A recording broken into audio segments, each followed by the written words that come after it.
Shabbat Shalom, amigos e amigas, ouvintes da Kehillat Shemini Israel. Hoje a Sinagoga Kehillat Shemini Israel apresenta os estudos aprofundados sobre a porção dupla da Torá, Matot Masei. Matot Masei são respectivamente as parashot de número 42 e 43 do ano de 5.784. Elas se encontram em Bamidbar, números capítulo 30, verso 2, indo até o capítulo 36, verso 13. Uma porção dupla, tal como estudaremos hoje, é conhecida como Mehubarot, que significa amarras ou juntas. Surge então a pergunta: o que seria então essa porção dupla da Torá que estudaremos hoje? A liturgia semanal da leitura das Parashot remonta ao tempo da Grande Assembleia, ou seja, a Knesset Hagdolah, presidida por Ezra, na qual se lia em público durante o Shabat uma porção aleatória dentre as 54 Parashot. Esse caráter litúrgico da leitura das Parashot fez surgir, então, a preocupação em não permitir o descaso ou a arbitrariedade em se escolher as porções a cada Shabat. Sendo assim, no século II da Era Comum, dois grandes sábios de Eretz Israel, ou seja, a terra de Israel, o Rabi Meir e o Rabi Yehuda ben Ilai, ambos discípulos de Rabi Akiva, incomodados com o descaso, criaram então a ordem sequencial das Parashot e as regras para a leitura dentro do ciclo anual do calendário solar/lunar judaico, que possui aproximadamente 50 a 51 Shabbatot, em anos regulares, isto é, anos de 12 meses, e 54/55 Shabbatot em anos irregulares, isto é, em anos de 13 meses, como é o ano de 5.784. Nesses anos irregulares é incluído um segundo mês de Adar, que é chamado de Adar Sheni.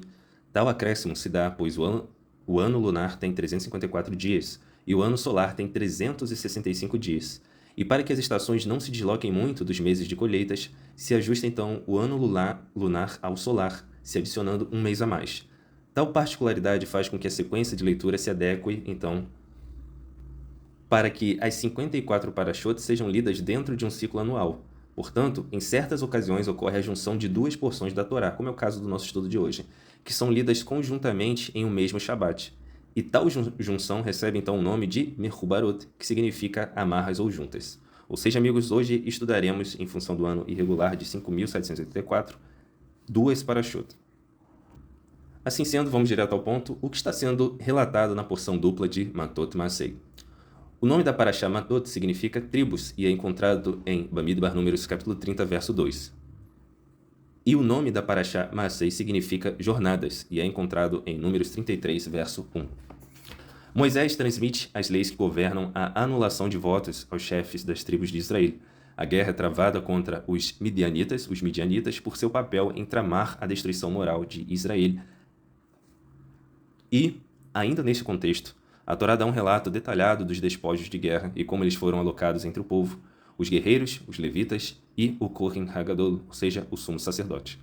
As tribos de Reuven e Gad, ou seja, de Ruben e Gad, mais tarde no relato, pedem as terras a leste do Iardém do Jordão como porção na terra prometida, sendo estas pastagens de primeira qualidade para o seu gado.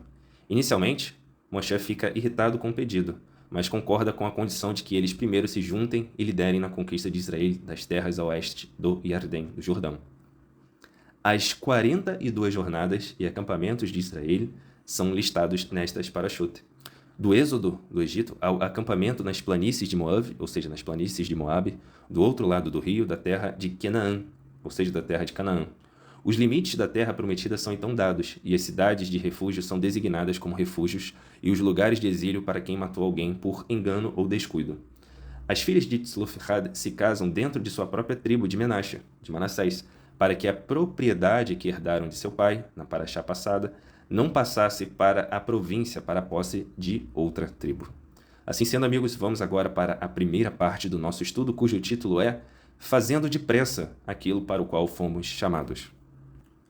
Como é o nosso costume, antes de mergulharmos nas profundidades da porção dupla de hoje, vamos explicar o panorama geral, a base conceitual por trás de todas as parashot, ou seja, por trás de todas as 54 porções da Torá. Desde a primeira parashá até a última, e também em diversos pontos de diversas literaturas rabínicas subsequentes à Torá, ou seja, depois dos eventos narrados nas parashot, o Eterno estabeleceu o seguinte: de acordo com o Midrash, ou seja, o recurso literário escrito e oral do povo de Israel, que tem como função explicar as profundidades da Bíblia através de parábolas, estabelece que, antes de criar o universo, o Eterno construiu 7 conceitos que permeiam todo o Tanar. O primeiro conceito é a Torá, ou seja, a lei divina. Afinal, o mundo foi criado somente com o propósito de estudar a lei divina, a Torá, e praticar os seus ditames. Segundo conceito, Teshuvá. A Teshuvá, ou seja, o retorno ao Eterno, o arrependimento, a conversão, foi criada para manter a existência do mundo. O mundo sem Teshuvá pereceria inevitavelmente e fatalmente aos olhos do juízo do Eterno. Terceiro conceito, Gan Eden, o paraíso. O Gan Eden foi concebido a fim de assegurar um benefício para os tzadikim, ou seja, os justos, os íntegros, os retos. Quarto conceito, Gehinnom, local de sofrimento e penitência, vulgarmente conhecido aqui como inferno. O Gehinnom, o local de penitência, o inferno, foi concebido a fim de dar castigo ao malvado. Quinto conceito, Kisser HaKavod, o trono de glória. O trono de glória foi concebido antes mesmo do universo, a fim de manifestar a Kavod, a glória do Eterno.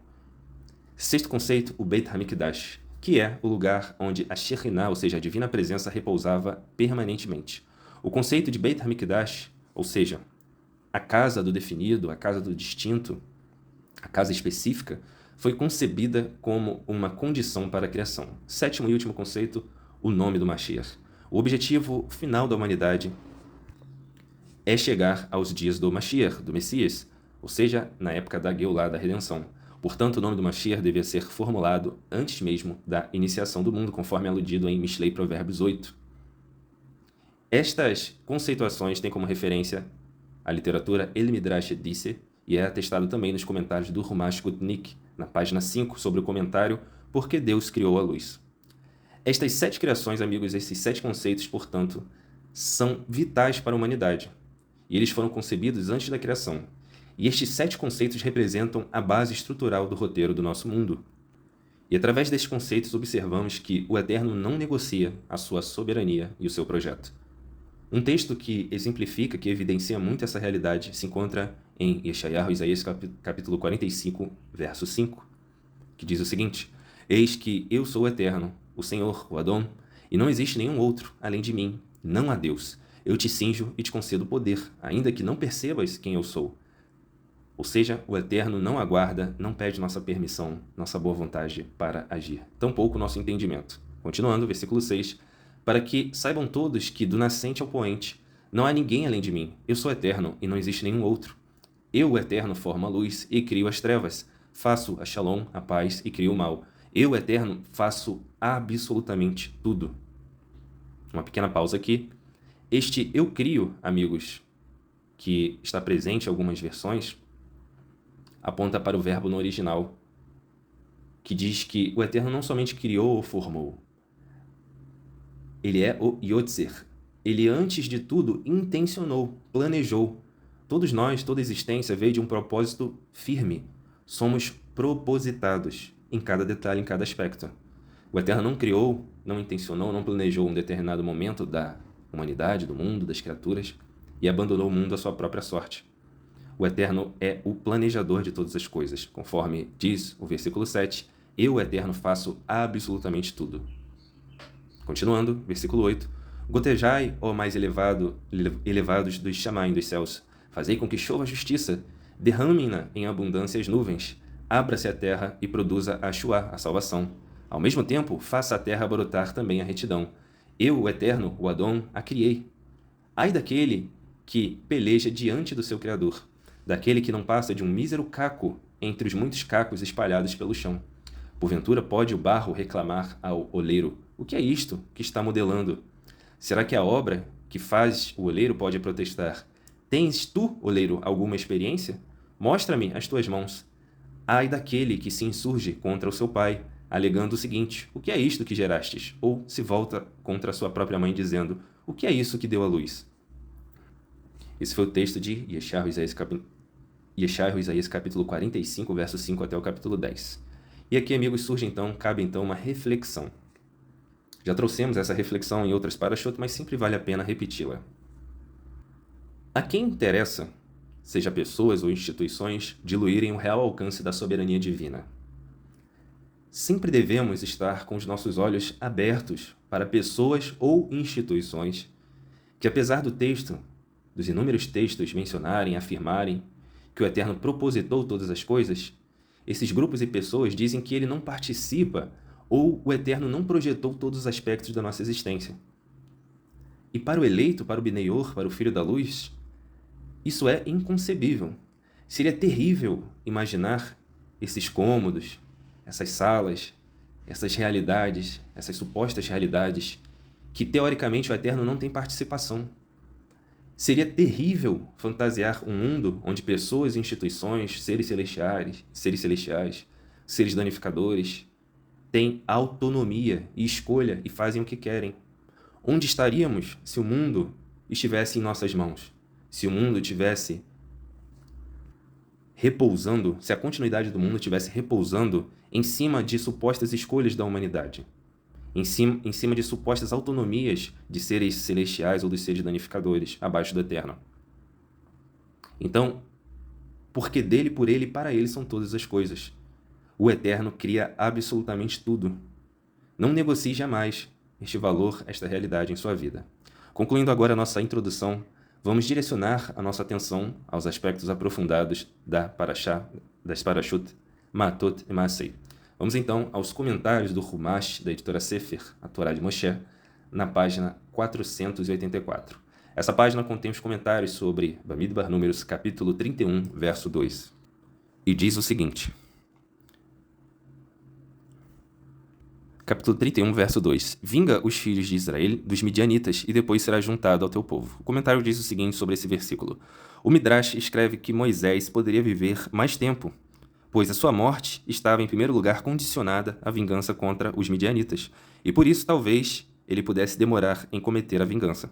Entretanto, Moisés apressou-se em cumprir a ordem de Deus imediatamente, manifestando mais uma vez o seu ímpeto, o seu espírito de sacrifício em favor dos interesses do povo. Entretanto, vemos Yehoshua ben Nun, Josué, atrasando a guerra com os 31 reis em Canaã, pois pensava que morreria com o fim da guerra. A referência disso está no Midrash Tanhumá. Moisés confiou a Pinhas, a Finéias, a tarefa de conduzir o povo à batalha contra os midianitas, conforme consta no capítulo 31, verso 6. Tendo sido mandado por Deus para vingar-se dos midianitas, como o legislador então confiou essa missão a outros. O legislador, no caso aqui, é Moisés. Os rabinos contestam recordando este antigo provérbio: poço em que bebeste água, não atire nele pedras. De fato, Moisés tinha encontrado refúgio neste país e casara-se lá, conforme consta em Êxodo Shemot, capítulo 20, verso 20 e 21. Assim, não achava correto liderar o exército contra este povo. Nachmanides diz que, como Pinhas, Finéias, havia iniciado este processo, conforme consta em Números 25, capítulo 25, do 7 ao 9, e como não cabia a seu pai Eleazar, o sumo sacerdote, guerrear, coube a ele, o próprio Pinhas, Finéias, chefiar o povo e vingar as 24.000 mortes provocadas pelas sedutoras filhas de Midian. Então observamos, amigos, aqui neste comentário o seguinte: Moisés sabia, ele viu a redenção que esperava pelo povo, a entrada na terra prometida, e ele conhecia a urgência com a qual temos que tratar as coisas do Malchut Hashamayim, ou seja, do reino dos céus. Moisés não abriu mão do senso de urgência que deve repousar sobre todo o eleito do Eterno, sobre todo o Filho da Luz. Ou seja, Moisés não retardou a construção do parapeito. O que é um parapeito? É um muro que ele tem como função, em edificações altas, proteger as pessoas de queda. Inclusive, os sábios nos contam que se pessoas se acidentam em um lar sem parapeito, a culpa é de quem não construiu, de quem não previu esse perigo. E Moisés conhecia os perigos da preguiça, da procrastinação, de deixar para amanhã aquilo que se pode fazer hoje. E nós encontramos esse referencial, esse tipo de agir, de proceder, na Escritura, em Kohelet, Eclesiastes, capítulo 9, verso 8, onde lemos: em todo o tempo, sejam alvas as tuas vestes e nunca falte o óleo sobre a tua cabeça. Kohelet, Eclesiastes, capítulo 9, verso 10. Tudo quanto te vier a mão para fazer, faze-o conforme as tuas forças, Porque na sepultura para onde tu vais, não há obra, nem projeto, nem conhecimento, nem sabedoria alguma. Ou seja, o tempo da ação acabou. Próximo texto, Matitiarro, Mateus capítulo 5, verso 45. Porque faz que o sol, ou seja, o Eterno faz com que o sol se levante sobre maus e bons, e faz com que a chuva desça sobre justos, íntegros e injustos e maus. Próximo texto, 2 Timóteo, ou seja, carta de Shor HaShaliach para o seu Talmid, seu discípulo Timóteos, capítulo 2, verso 15. Procura-te apresentar-te a Deus aprovado, como um trabalhador que não tem do que se envergonhar, que maneja bem a palavra da verdade. Ou seja, procuremos apresentar-nos a Deus de maneira aprovada. E isso, amigos, nos leva à segunda parte do nosso estudo, cujo título é: quem são os aprovados? Números 31, verso 23 diz o seguinte: toda coisa que suporta o fogo, tudo aquilo que suporta o fogo fareis passar pelo fogo e será purificada. Vamos ler o comentário do Humash da editora Sefer, ou seja, a Torá de Moshe, na página 468, sobre Números 31, verso 23. E fareis passar pelo fogo. O investigador da Torá, Rav Rashi, explica que conforme o uso de um utensílio para cozinhar, assim se dava a sua purificação. Ou seja, a purificação era condizente com o uso, a função do utensílio, fazendo alusão a que o Eterno não envia provação maior do que alguém possa suportar. Rashi explica que conforme o uso de um utensílio para cozinhar, assim se dava sua purificação. Se ele era usado para cozinhar nele um alimento, devia ser escaldado em água fervente. E se era levado diretamente ao fogo para assar algo, devia então ser purificado diretamente no fogo. Um utensílio metálico, como um vaso que normalmente era usado sem qualquer contato com o fogo e, portanto, não havia absorvido nenhum elemento proibido, bastava para este elemento, para sua purificação, sua imersão em água para purificá-lo, mas utensílios de porcelana não. Se tiveram contato com elementos não kasher, não puros, não poderiam mais ser purificados ou kasherizados. Da mesma forma que a lei da Torá define o que é proibido e permitido comer, assim, a Torá determina também qual tratamento deve dispensar aos utensílios de cozinha nos quais manuseamos alimentos que ingerimos. Estas leis são aprendidas destes versículos e estão detalhadas no Código Judaico de Leis, conhecido como Shulchan Aruch, que inclusive esse conteúdo está em Yoreh Deah, capítulo 121. Inclusive, essa literatura, Shulchan Aruch, que significa mesa posta, pode ser adquirida aqui no Brasil. Basta você jogar no Google Kitzur Shulchan Aruch e você vai se deparar com 2 livros grandes de capa azul da editora Mayanot. Essa literatura auxilia a cumprir os mandamentos exemplificados na Torá da maneira adequada. Muitos mandamentos estão em formato imperativo, mas a Torá não estende a forma como executá-los, como fazê-los. E essa literatura vem justamente preencher essa lacuna. Continuando, amigos, dentro do nosso tema da parte 2, quem são os aprovados, vamos ler alguns versículos sobre a métrica da Torá a respeito desta aprovação. O primeiro deles está em Salmos Terrilim, capítulo 66, verso 10. Pois tu, ó Eterno, nos puseste à prova, purificaste-nos como se purifica a prata.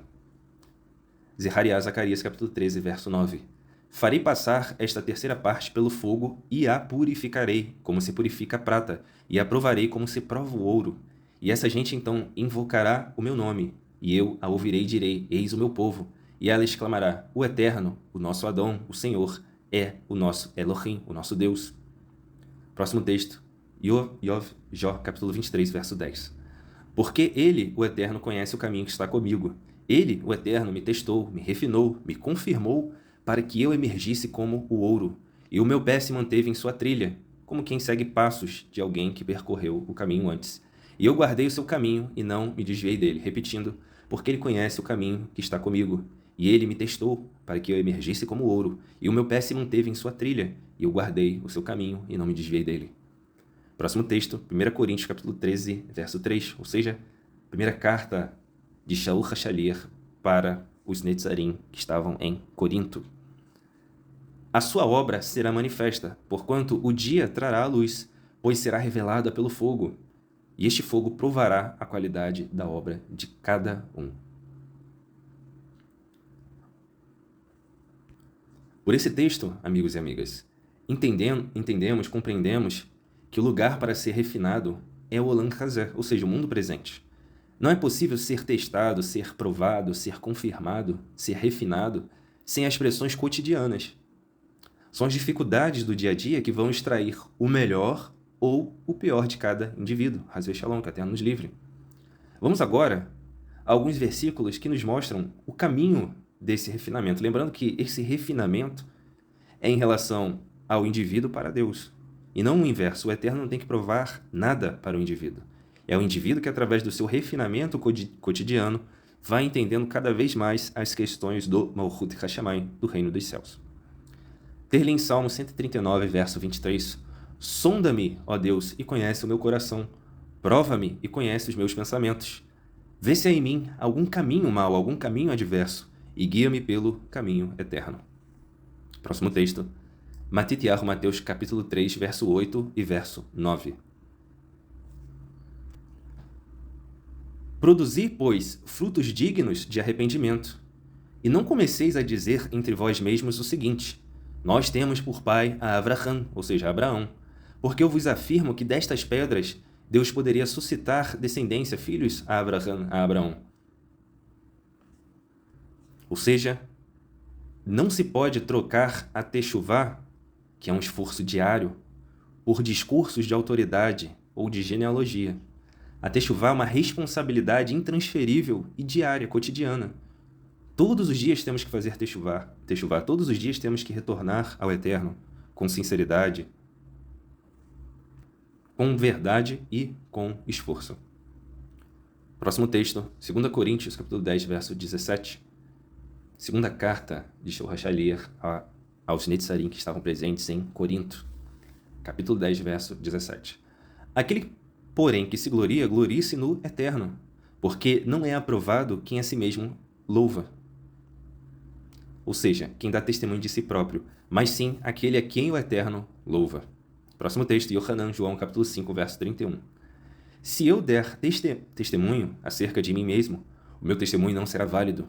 Há outro, porém, que testemunha a meu favor, e eu sei que o seu testemunho acerca de mim é verdadeiro. Ou seja, nessa jornada de purificação, o indivíduo, ele não pode ter uma régua a respeito de si mesmo extremamente elevada. Ele não pode se achar a última bolacha do pacote. Senão, olha o que acontece. O indivíduo lê esse texto que acabamos de ler de Jó, que diz o seguinte: porque ele conhece o caminho que está comigo, ele me testou, para que eu emergisse como ouro, e o meu pé se manteve em sua trilha. E eu guardei o seu caminho e não me desviei dele. Algumas pessoas poderiam dizer o seguinte: ah lá, tá vendo? Jó escolhia andar nos caminhos do Eterno, e não se desviava nem para a direita ou para a esquerda. E isso não estaria alinhado com a realidade bíblica. No Tanar, nas Escrituras, nos Ketuvim Netzarim, nos escritos nazarenos, nós temos a exposição do que realmente está acontecendo. O próximo texto está em 2 Kefa, 2 Pedro, capítulo 2, verso 9. Assim, sabe o Eterno livrar da tentação os piedosos e reservar os injustos para o dia do juízo, para serem castigados. Ou seja, todas as coisas vêm do Eterno. O Eterno cria todas as situações. Não existe mérito. Não existe orgulho pessoal em fazer o bem. Todas as nossas justiças diante do Eterno são como trapos de imundícia. Porque não nascem de nós, não nascem da nossa iniciativa. Não existe em nossos feitos autonomia. Tudo é uma dádiva, tudo é concessão.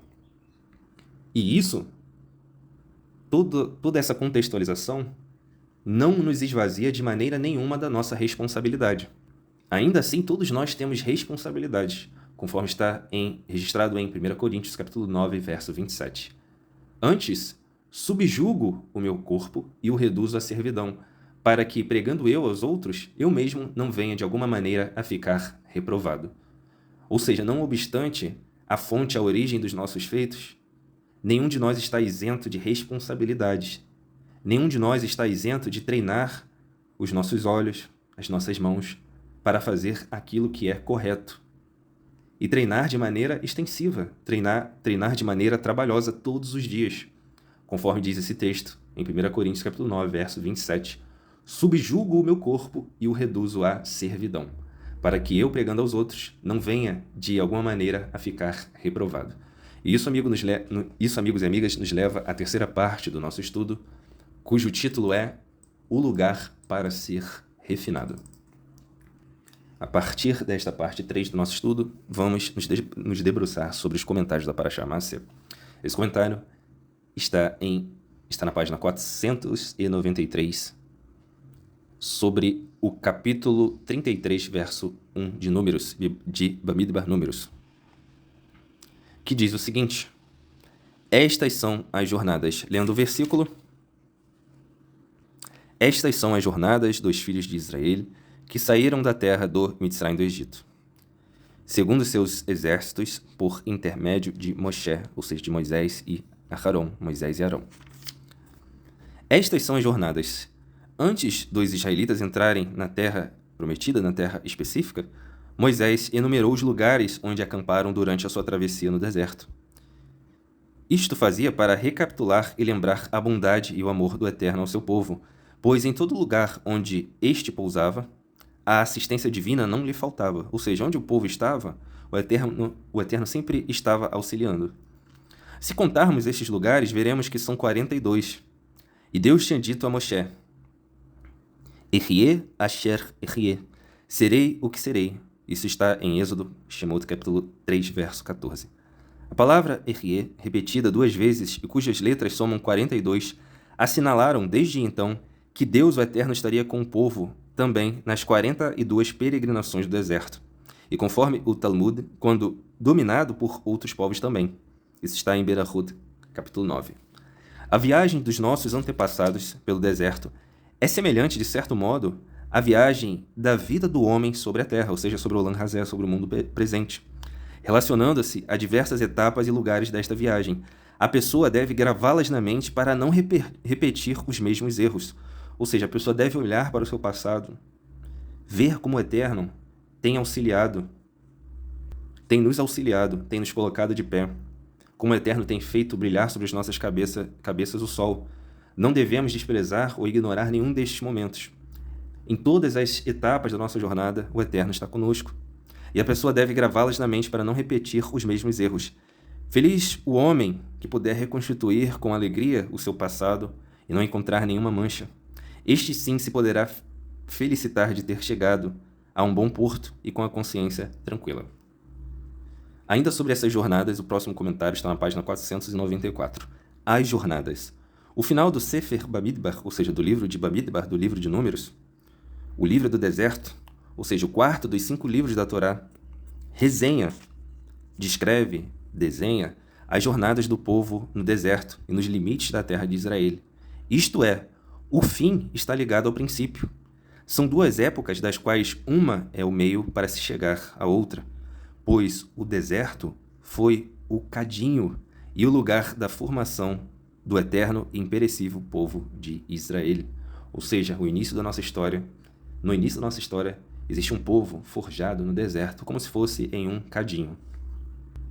Nesse sentido, vamos agora aos textos das Escrituras que corroboram, que estendem, que expandem essa conceituação da consciência e do cadinho também. Maaser HaTalmidim, Atos dos Apóstolos, Atos dos Emissários, aliás, capítulo 24, verso 16. Por isso procuro sempre conservar minha consciência limpa diante do Eterno e dos homens. Próximo texto, Hebreus, capítulo 10, verso 22. Assim, aproximemo-nos de Deus com um coração sincero e com plena convicção de emuná, de fé, tendo os corações aspergidos para nos purificar de uma consciência culpada e os nossos corpos lavados com água pura, ou seja, corpos que descem ao mikveh, corpos que fazem a imersão segundo a Torá nas águas. Próximo texto, Tito, capítulo 1, verso 15. Para os puros, todas as coisas são puras, mas para os impuros e descrentes, sem emuná, nada é puro. De fato, tanto a mente como a consciência deles, dos impuros, estão corrompidas. Ou seja, não se pode extrair bons frutos de uma mente e consciência corrompidas. Nesse contexto, amigos, observamos que o deserto serviu como um cadinho. O que é um cadinho? É um recipiente resistente ao fogo. Ele é utilizado na purificação de metais preciosos, ou seja, ele é um instrumento de purificação de metais preciosos. E conforme lemos no comentário, vou repetir aqui, pois o deserto foi o cadinho e o lugar de formação de forja do eterno e imperecível povo de Israel. A gente observa que apesar do deserto servir de cadinho, embora sejamos levados para o deserto ele não é o fim da jornada. Mesmo para aquelas pessoas que morreram no deserto, conforme lemos no livro de Bamidbar, o deserto não foi o seu fim, pois os seus filhos entraram na terra prometida. Logo, o seu castigo, ou seja, castigo vem de tornar casto, puro, provocou purificação e o refinamento da consciência da geração seguinte. Se você observar na história, é dito sobre a geração do deserto que eles não entrariam na terra prometida, mas os seus filhos sim. Essa geração do deserto que caiu no deserto, eles poderiam estar até afoitos quando reclamaram diante do Eterno e contra Moisés. Mas certamente, ao passar dos anos, dos 40 anos, eles não permaneceram afoitos, não permaneceram felizes, descuidados. Eles tiveram a oportunidade de reavaliar o comportamento ruim, de má qualidade diante do Eterno. E ainda que eles tenham morrido no deserto, eles seguiram as suas vidas em um outro patamar de consciência diante do Eterno. Eles pagaram um preço pelos seus hatatim, pelos seus pecados diante da Torá, diante do Eterno. E eles reconheceram no fim das suas jornadas o real alcance da soberania divina. Portanto, amigos, prestemos atenção a uma questão muito importante. Apesar das questões físicas, apesar do mundo material, apesar do Olam Hazé, ou seja, do mundo presente, o principal local onde somos refinados são nossos níveis de consciência. Ou seja, o deserto, a purificação, a prova, o teste, ele servirá para consertar os nossos mundos internos. E então, e só então, isso vai nos auxiliar no conserto dos mundos externos, ou seja, da materialidade, do dia a dia, do cotidiano. E só assim, amigos e amigas, estaremos então preparados para entrar na Geulah, na redenção. Só dessa maneira seremos verdadeiros moradores funcionais do Olam Rabá, do mundo vindouro. E isso, amigos, nos leva à quarta parte do nosso estudo, cujo título é Promovendo um Ambiente de Luz. Vamos aos comentários do Humash da editora Sefer, a Torá de Moshe, na página 495. Essa página contém os comentários sobre Bamidbar, números capítulo 33, verso 56, que diz o seguinte: Então, acontecerá que farei convosco o que pensei fazer com eles. E o comentário diz o seguinte: fazer com eles. Por intermédio de Moisés, Deus ordenou aos israelitas expulsar os moradores da terra de Canaã, pois do contrário serão para vós, disse ele, o Eterno, como pregos nos vossos olhos e como cercas de espinhos à vossa volta, conforme consta no versículo 35. Em outros pontos, a Escritura menciona novas razões que justificam a expulsão desses povos, como, por exemplo, a terra está contaminada e, portanto, visitei nela as suas iniquidades, os seus desprezos contra a lei, e ela então vomitará os seus habitantes. Isso está em Levítico, Vaikra, capítulo 18, verso 25. Continuando, os motivos porque esses moradores, têm feito aos seus deuses todas as abominações que o Eterno odeia, pois eles até queimam no fogo seus filhos e filhas, aos seus deuses. Isso está em Devarim, Deuteronômio, capítulo 12, verso 31. Como se vê, os habitantes da terra de Canaã tinham hábitos abomináveis, e é por causa destas abominações que o Eterno Deus mandou desterrá-los da terra, ou exterminá-los, a fim de que os israelitas não fossem enganados por eles. Se isso acontecesse, Deus faria com eles, mais tarde, o que pensava fazer com os moradores de Canaã, pois ele, o Eterno, queria instaurar um estado baseado sobre um novo conceito de vida, sobre a ideia do monoteísmo puro e a ética da Torá, ou seja, sobre os mandamentos da lei divina. Por isso mandou extirpar a idolatria em todas as maneiras e formas que esta pudesse adotar. Repetindo, Por isso o Eterno mandou extinguir a idolatria em todas as maneiras e formas que esta pudesse adotar. Após lermos esta ordem de extirpar a idolatria, fica a pergunta: o que significa extirpar a idolatria em todas as maneiras e formas que esta pudesse adotar?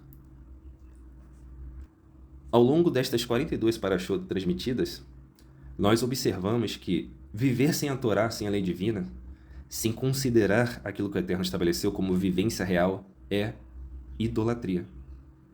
E ainda sobre idolatria, o que é a idolatria no contexto bíblico?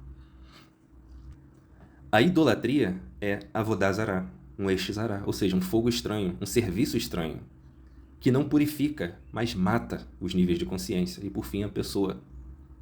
Dentre as muitas formas que a idolatria pode tomar, a principal forma desta avodá zará, desse serviço estranho, dessa idolatria, é a tentativa humana de substituir o Eterno em seu dia a dia, projetando desejos e responsabilidades de redenção e sucesso em coisas, pessoas ou instituições que nada podem fazer. Ou seja, a pessoa, muitas vezes o idólatra, ele tem até intenções boas, porém mal direcionadas. Ele deposita a sua confiança em coisas que nada podem fazer, coisas, pessoas ou instituições. E isso caracteriza parte da idolatria. Isso nos faz perguntar, então, o que seria, de fato, uma vivência real? Ou seja, como perseguir uma techuvá real e verdadeira, ou seja, um retorno, uma conversão ao Eterno verdadeira. Nos faz perguntar o seguinte: o que é então que funciona? Vamos ao texto em Hebreus capítulo 10, verso 25. Não deixemos de congregar, segundo é o costume de alguns, mas procuremos encorajar-nos uns aos outros, ainda mais quando vocês perceberem que se aproxima o dia. Se continuarmos a pecar, a cometer hatat, ou seja, erro contra a Torá deliberadamente depois que recebemos o conhecimento da verdade, já não resta sacrifícios ou elevações pelos pecados, mas tão somente uma terrível expectativa de juízo e de fogo intenso que consumirá os adversários, ou seja, os agentes do adverso. Próximo texto, Efésios capítulo 4, verso 15. Antes, seguindo a verdade em amor, cresçamos em tudo naquele que é o cabeça, o Mashiach. Dele, todo o corpo, ajustado e unido pelo auxílio de todas as juntas, cresce e é edificado em amor, na medida em que cada parte realiza a sua função. Ou seja, amigos e amigas, não podemos deixar de nos reunirmos, de congregarmos, porque é através desse esforço que todas as juntas do corpo irão crescer e edificar o corpo, na medida que cada parte desse corpo realiza a sua função. Mas congregar de que forma? É uma pergunta importante. Qual é o formato adequado diante da Torá? Ou seja, segundo as Escrituras, segundo a orientação rabínica, inclusive a orientação rabínica do Mashiach Yeshua, temos que procurar construir uma estrutura, ou seja, um local que promova o estudo da Torá de maneira adequada, que promova a observância dos Moadim, ou seja, das festas da Torá, da maneira adequada, que reúna os eleitos, os filhos da luz, os eleitos do Eterno, os Bnei Or, em um local real, em meio a uma comunidade real. Isso nos faz perguntar: real de que forma? Apesar do estabelecimento local de uma estrutura, seja alugando ou adquirindo um terreno, um lugar, esse esforço não é unicamente local. Essa comunidade em questão, no nosso contexto, ela luta para estabelecer uma comunidade que se preocupa também com a Aliá, com o retorno à terra de Israel, que se preocupa com as questões terrenas, como educação, saúde, ou seja, constrói escolas na medida do possível, hospitais, mercados. Se preocupa em construir um impacto social verdadeiro, real. Se preocupa com a tzedakah, ou seja, com a justiça social. Se preocupa em se envolver com questões políticas para o bem, claro. Tanto localmente, nas terras de sua dispersão, quanto com as questões políticas de Israel. Essa comunidade se preocupa em conhecer a história e a geografia de Israel. Se preocupa em conhecer a sua origem e para onde vai. Ou seja, as pessoas dessa comunidade sabem quem são e para onde vão, têm uma agenda clara, firme. É uma comunidade que luta para construir uma comunidade que tem de fato identidade. Não estamos falando aqui de uma comunidade que rouba identidades, que procura uma máscara ou um templo ou uma doutrina para chamar de sua. Nunca podemos esquecer que os eleitos foram dispersos, segundo Ezequiel 34, mas eles não pertencem às terras para onde foram exilados. As ovelhas perdidas da casa de Israel seguem o seu mazal, ou seja, o seu trabalho, conhecido aqui como destino, nas nações. Eles são luz entre as nações, eles não pertencem às nações. E eles reconhecem a voz do bom pastor, tal como também está descrito em Ezequiel 34. Ou seja, eles não andam perdidos, assimilados, engolidos pelas práticas idólatras das nações onde eles estão. Eles fazem a diferença. De que forma? Eles olham para as veredas antigas, pedem auxílio ao Eterno para construírem, para resgatarem e aperfeiçoarem os costumes dos seus antepassados.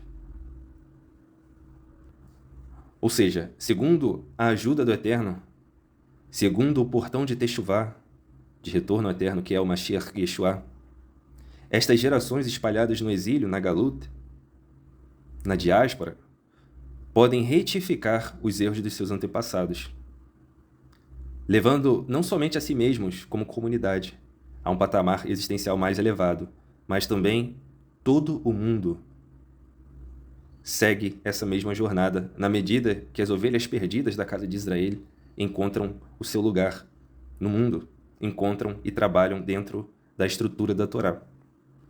Por isso, apesar dos erros dos Hatatim que causaram a dispersão, o exílio, está registrado em Romanos, capítulo 8, verso 33, ou seja, a carta de Shaul HaShaliach para os Netzarim que viviam em Roma. Quem tentará acusação contra os eleitos de Deus? É Deus, o Eterno, quem os justifica. Assim sendo, quem os condenará? Ou seja, se os portões da verdade estão sendo abertos para você, para sua família, para sua comunidade, não deixe essa oportunidade passar. Não transfira o seu trabalho para a geração seguinte, faça agora. Assim como Moshe, que estava prestes a morrer, fez e se apressou. Busque correr atrás do prejuízo, busque saber onde ocorreu o erro, onde ocorreu o hatat, para então retificá-lo. Vemos hoje nas redes sociais muitas pessoas com a seguinte prática: eu vou jogar isso para o universo. Que fulano, que ciclano, que a instituição XY, que o governo resolva. Esta não é uma atitude de Bneior, de filho da luz, de eleito do Eterno. Temos que mapear, identificar e corrigir esses erros segundo a Torá. Já está tudo ali, já está tudo elencado. Onde caímos, para onde fomos exilados, quem é o pastor que vai guiar as ovelhas rumo à sua terra, qual é o nosso papel nas terras da nossa dispersão, ou seja, no exílio, na galuta, na diáspora, tudo já está na Torá. E isso, amigos, nos leva à conclusão do nosso estudo, cujo título é: basta sermos pessoas boas, aparentemente perfeitas e sem falhas? Respondendo, amigos, sem rodeios, à pergunta do nosso título da conclusão, não basta sermos pessoas boas, aparentemente perfeitas e sem falhas. Isso não existe. A Torá não constrói pessoas estritamente boas.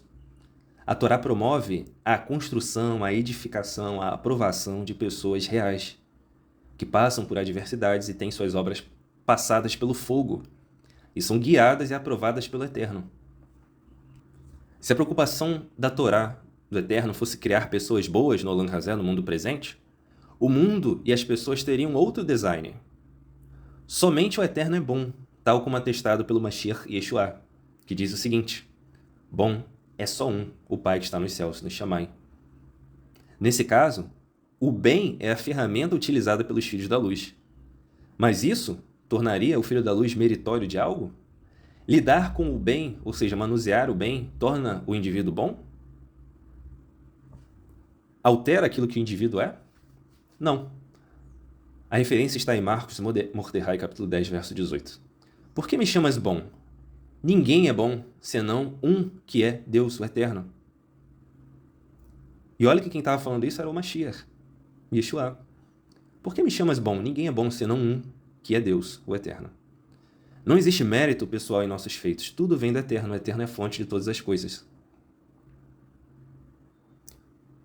Sobre esse personagem não tão moderno, ou seja, a pessoa boa,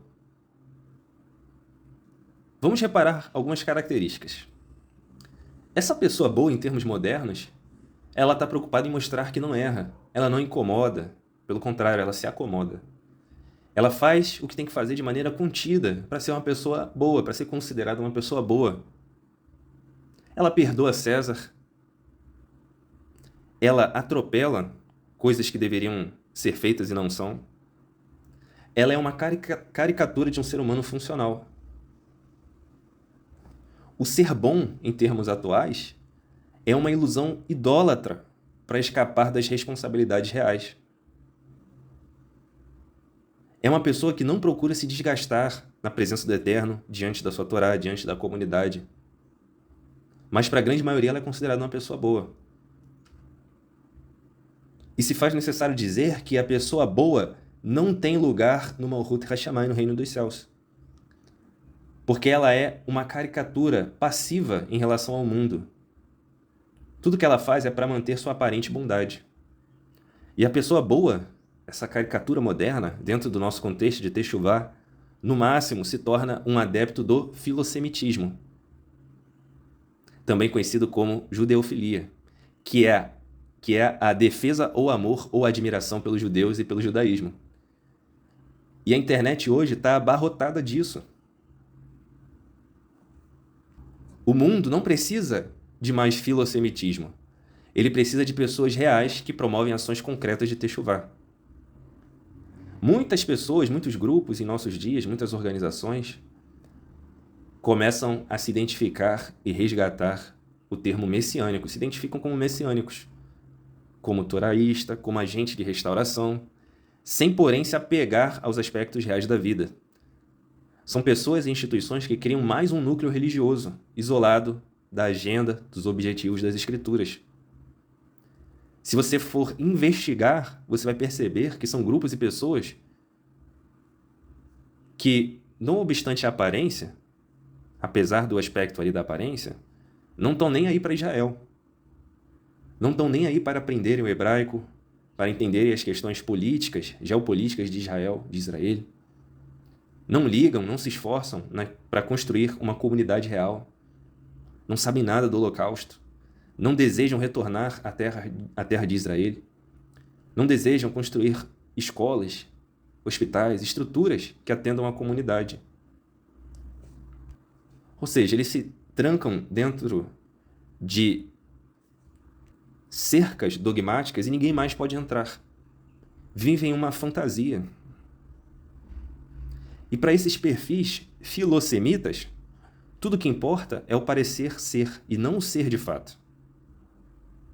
Como já trouxemos na última Parashá Pinchas, 5.784, preparando o terreno para a redenção, como trouxemos nessa Parashá, carregar o nome messiânico é carregar a esperança nacionalista que está presente em cada texto da Escritura, em cada fala de cada profeta, nas palavras do Mashiach, nas palavras do Eterno, nos desígnios do Eterno.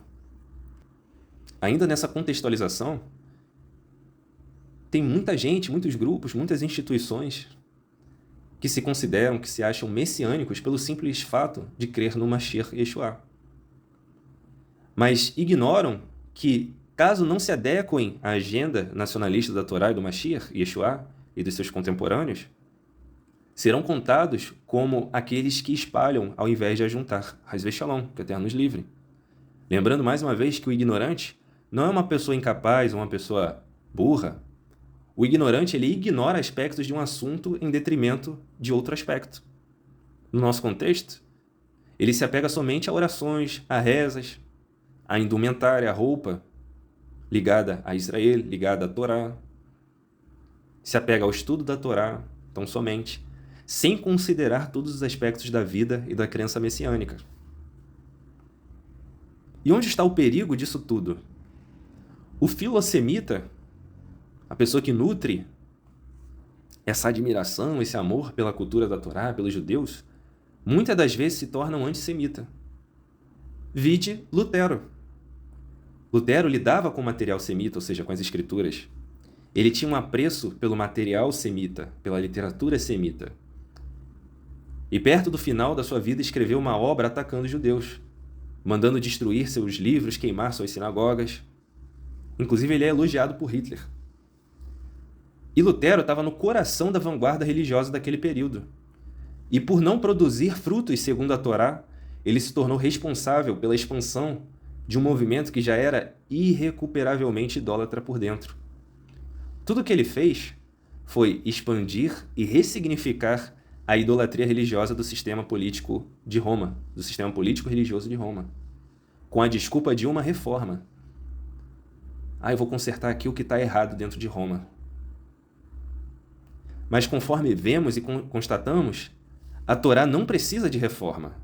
Ela precisa de trabalhadores. Muitas pessoas, assim como Lutero, hoje em dia, de lá para cá, tentam entender as questões da Torá com a ótica de Roma, com o filtro de Roma. Não precisamos disso. Hoje, temos à nossa disposição várias ferramentas para a gente perguntar com mais assertividade sobre as veredas antigas, sobre aquilo que foi deixado no passado e tem trazido muito prejuízo. Mas Lutero obteve sucesso. Sucesso? Isso nos leva à seguinte pergunta: obteve sucesso ou números? Ele obteve a Torá ou a maioria? Vejamos o que as Ketuvim Netzarim, o que os escritos nazarenos nos dizem sobre números. Mateus capítulo 7, 22. E muitos me dirão naquele dia: Senhor, Senhor, não profetizamos em teu nome? E em teu nome não expulsamos seres danificadores, Shedim? E não realizamos muitos milagres? Então eu lhes direi claramente: nunca os conheci. Afastem-se de mim, vocês que praticam o mal. E no original é vocês que praticam a anomia, o desprezo à lei, o desprezo à Torá. Eu vou deixar nos comentários aqui dessa paraxá o texto, o link, para você consultar o original. E mais uma vez se faz necessário enfatizar. Lutero errou justamente naquilo que sempre falamos aqui nesse paraxot. Não se pode endireitar aquilo que o Eterno fez torto. A orientação sobre Babilônia, sobre Edom, sobre Roma, é sair dela e não tentar consertá-la. Ou seja, não basta sair de Babilônia, de Roma. Temos que tirar ela também de dentro de nós.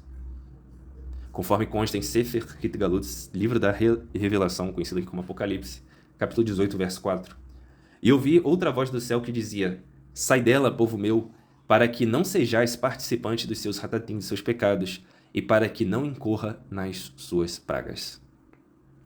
E o remédio, amigos, para essa situação está também em Sefer Hitgalut, Apocalipse, capítulo 3, verso 18, livro da Revelação, capítulo 3, verso 18. Portanto, te instruo, adquire de mim ouro refinado no fogo, a fim de que te enriqueças, roupas brancas, para que possas cobrir a tua vergonhosa nudez, e compra o melhor colírio, para que, ao ungir os teus olhos, possas enxergar claramente. Adquirir ouro refinado é pedir para o Eterno mandar pessoas refinadas, mestres que possam nos ajudar em nossa jornada. No nosso caso, das ovelhas perdidas da casa de Israel, espalhados entre as nações, temos a liderança rabínica de Yeshua HaMashiach, a orientação rabínica de Yeshua HaMashiach, que é um portão de Teshuvah, que foi aberto para nós, um portão de arrependimento. Roupas brancas, devemos nos vestir com os mandamentos. Nudez, para cobrir tua vergonhosa nudez. A nudez representa aqui um estado miserável e vergonhoso do homem afundado em delitos e pecados. Pecados no original é hatatim, quer dizer erros contra a Torá, contra a lei divina. E o colírio nada mais é do que um investimento terreno naquilo que abre os olhos.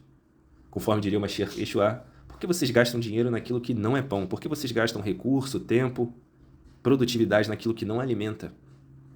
Ou seja, naquilo que muitas das vezes é puramente idolatria. Que nesse sentido, amigos, possamos clamar pelo Eterno para Ele nos auxiliar nessa jornada. Aqui encerramos os estudos da Parashá Mehubarot, de Matot Masei. A Kehillat Shemin Israel agradece o tempo, a sua disponibilidade. Lembre-se que estamos em várias plataformas, no Apple Podcasts, Amazon Music, no YouTube, no Deezer. Não deixe de curtir, de comentar, de deixar uma avaliação, uma dúvida. Isso é muito importante na divulgação desse esforço. Vamos colocar aqui na descrição do episódio os links para você acompanhar os artigos sobre Mashiach, sobre o que é de fato ser messiânico, os links também para você entender sobre a disciplina da Ribonut Shel Elohim, ou seja, da soberania divina. E assim, com esse estudo, com esse esforço, você vai expandir o seu nível de consciência, o seu conhecimento, a sua efetividade na sociedade. Shalom, shalom, amigos. Lehitraut.